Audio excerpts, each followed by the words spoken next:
Paul Hogan révèle les horreurs du divorce de Linda Kozlowski. Paul Hogan est né le 8 octobre 1939 dans la petite ville isolée de Lightning Ridge, en Nouvelle-Galles du Sud, en Australie, un endroit surtout connu pour ses mines d'opale et son esprit pionnier. Sa naissance à la fin des années 1930 l'a placé dans une génération marquée par les conséquences de la Grande Dépression et les bouleversements de la Seconde Guerre mondiale. Bien que peu de choses aient été documentées sur ses parents et sa vie familiale au début, les humbles débuts de Hogan dans l'Australie rurale ont contribué à façonner son sens de l'humour terre-à-terre et sa personnalité simple, des qualités qui allaient plus tard devenir sa marque de fabrique à l'écran comme dans la vie. Ayant grandi dans un milieu ouvrier, il n'a pas suivi le parcours conventionnel d'un artiste traditionnel, mais a plutôt tracé sa propre voie unique avec résilience, esprit et pur charisme. Jeune homme, Hogan a occupé l'un des emplois les plus exigeants physiquement et les plus emblématiques de Sydney, travaillant comme gréeur sur le pont du port de Sydney. Ce travail exigeait du courage, de l'endurance et le sens des hauteurs, car les gréeurs étaient responsables de l'entretien et de la réparation de la gigantesque structure d'acier. Cette expérience l'a endurci et l'a ancré dans la dure réalité du travail manuel. Mais elle l'a également exposé à une variété de personnages et de situations qui allaient plus tard alimenter sa comédie. Perché au-dessus du port animé, Hogan était loin de l'industrie du divertissement, mais ce travail a affûté sa capacité à rire face aux dangers et aux difficultés, une qualité qui y est devenue partie intégrante de son style comique. Le premier contact de Paul Hogan avec la célébrité n'est pas le fruit d'une planification minutieuse, mais d'un coup de chance audacieux.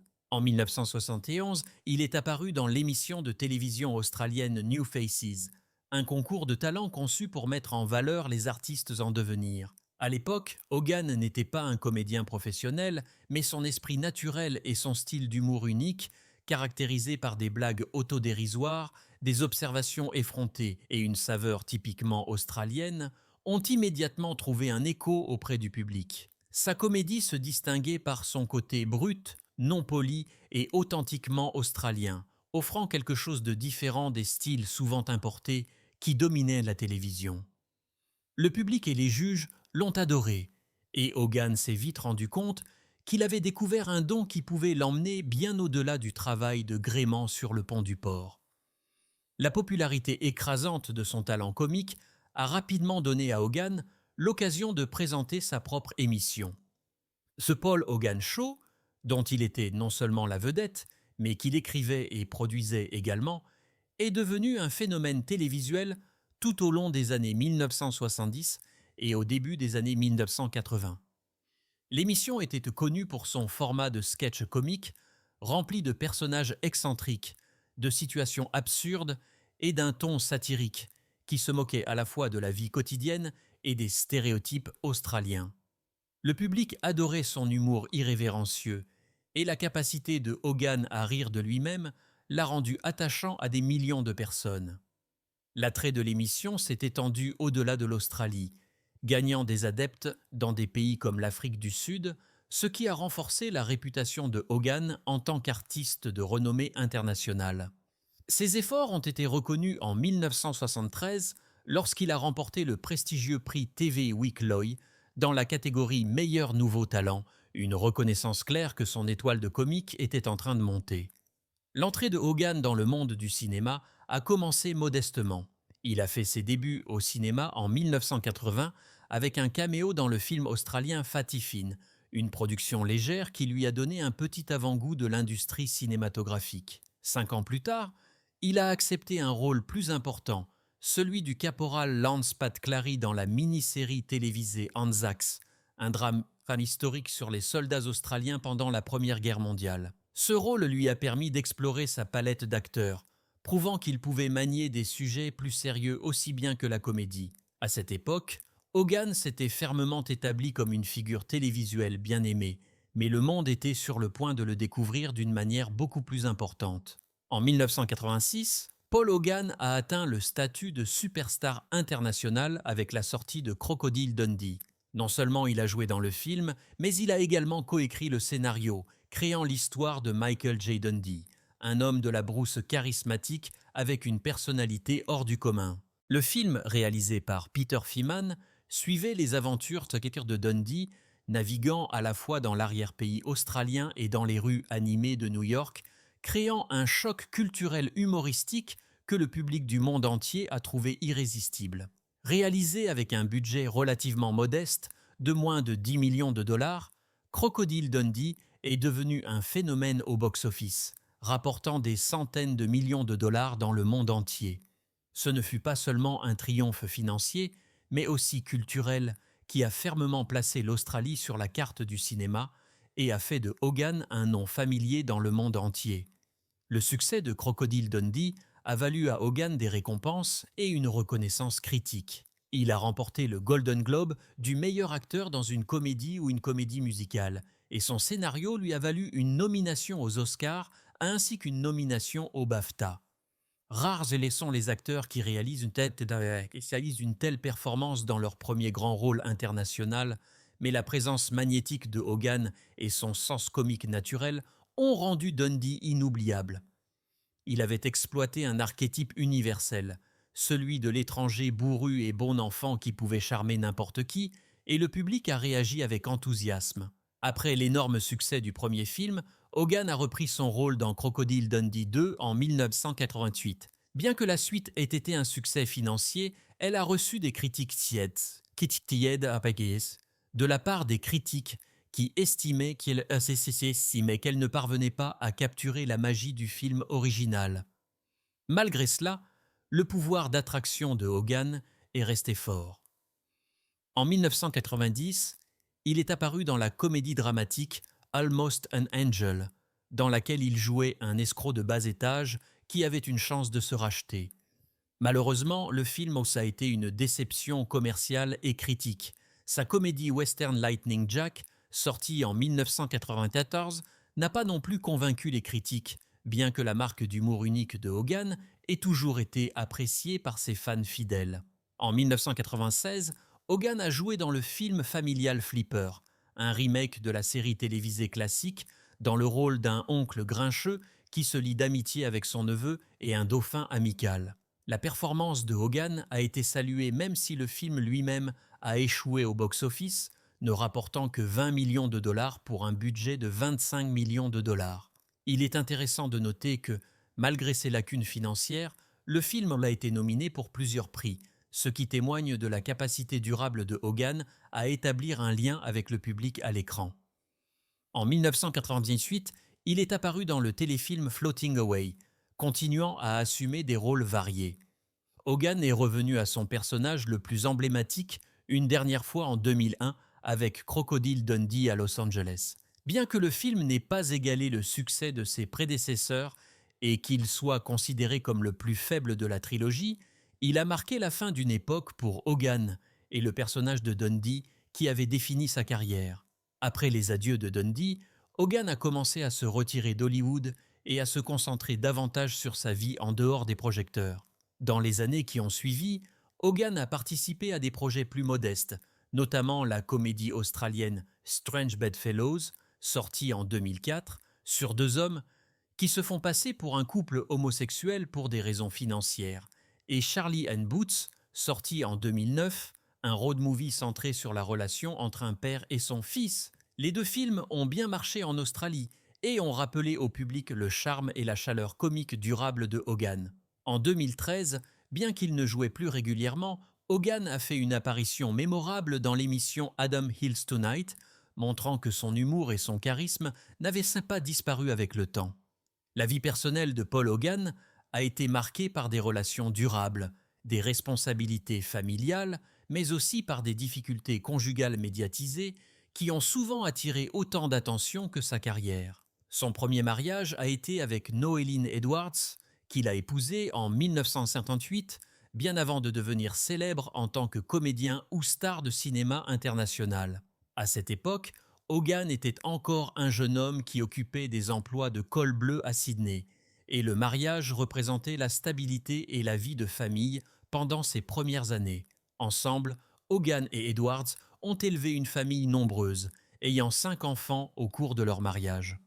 Pendant de nombreuses années, leur union est apparue aux yeux du monde extérieur comme forte et durable, car ils ont surmonté l'ascension progressive de Hogan, passant du travail de construction à la comédie télévisée, puis au végétariat cinématographique. Cependant, en 1981, après plus de 2 décennies passées ensemble, leur relation a atteint un point de rupture. Le couple s'est séparé et a finalisé un divorce, ce qui a été un processus difficile et émotionnel compte tenu de leur longue histoire et du nombre d'enfants impliqués. Malgré cela, leur histoire a pris une tournure inhabituelle. Moins d'un an après leur divorce, Hogan et Edwards ont choisi de se remarier, ce qui suggère qu'il y avait encore de l'affection et un désir de réparer le lien qu'ils avaient autrefois. Cette réconciliation, bien qu'encourageante, n'a finalement pas duré. En 1986, Hogan a entamé une nouvelle procédure de divorce, et ce deuxième divorce est devenu tristement célèbre en Australie. Il a été largement couvert par la presse et a même été qualifié de l'un des divorces de célébrités les plus aimés du pays. Les médias ont beaucoup parlé des règlements financiers, des accusations personnelles et du bilan émotionnel, transformant ce qui aurait dû être une affaire privée en un spectacle public. Après avoir tourné la page de son premier mariage tumultueux, Hogan a retrouvé l'amour d'une manière très différente. Lors du tournage du film à succès Crocodile Dundee, au milieu des années 1980, il a développé une relation étroite avec sa co-star, l'actrice américaine Linda Kozlowski. Leur alchimie à l'écran s'est traduite dans la vie réelle, et le couple s'est marié en 1990. Contrairement à son long mariage avec Edwards, la relation de Hogan avec Kozlowski s'est construite au plus fort de sa célébrité et les deux sont devenus l'un des couples les plus reconnaissables à Hollywood comme en Australie.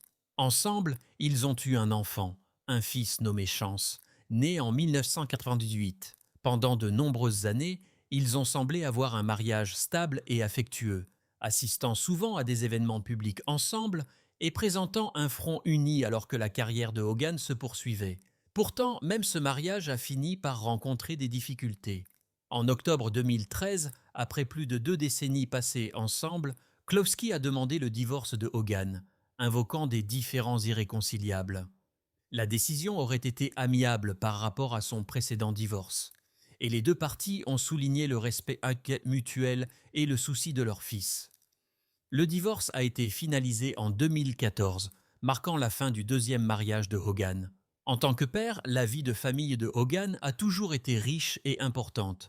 Avec Noéline Edwards, il a eu 5 enfants, Brett, Clay, Scott, Todd et Lauren. Chacun d'entre eux a grandi pendant l'ascension de Hogan vers la gloire, connaissant à la fois la vie de famille ordinaire de leurs premières années et les pressions inhabituelles qui accompagnent Betanet et accompagnent le fait d'avoir un père célèbre. Avec Linda Kozlowski, le 6e et plus jeune enfant de Hogan, Chance Hogan, est né, lui donnant un fils près de 4 décennies après son premier enfant. Son rôle de père auprès d'enfants adultes plus âgés et d'un fils plus jeune plus tard dans la vie a souvent été considéré comme essentiel à son identité personnelle, même si ses mariages ont évolué au fil des ans. Paul Hogan, l'acteur australien qui a conquis la gloire mondiale avec son interprétation de Mick Crocodile Dundee, a vécu une vie remplie de triomphes et de luttes personnelles. Parmi les chapitres les plus douloureux de son histoire personnelle, il y a son divorce avec Linda Kozlowski, sa co-star dans les films Crocodile Dundee et sa femme pendant plus de 2 décennies. Lorsque Hogan a choisi de revenir sur cette séparation, ces mots révèlent non seulement la douleur d'un mariage brisé, mais aussi le lourd tribut émotionnel que la célébrité, les différences de style de vie et les années d'histoire commune peuvent avoir sur 2 personnes autrefois profondément amoureuses. Hogan a admis que le divorce était tout sauf facile, et il n'a pas hésité à décrire les cicatrices persistantes. C'était déchirant, a avoué Hogan, reconnaissant que la séparation avec Kozlowski était comme perdre à la fois une partenaire et une meilleure amie.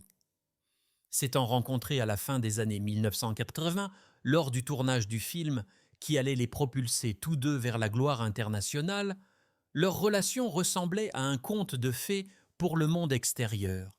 Le héros australien bourru et la glamour actrice américaine semblaient être un couple parfait à l'écran comme à la ville.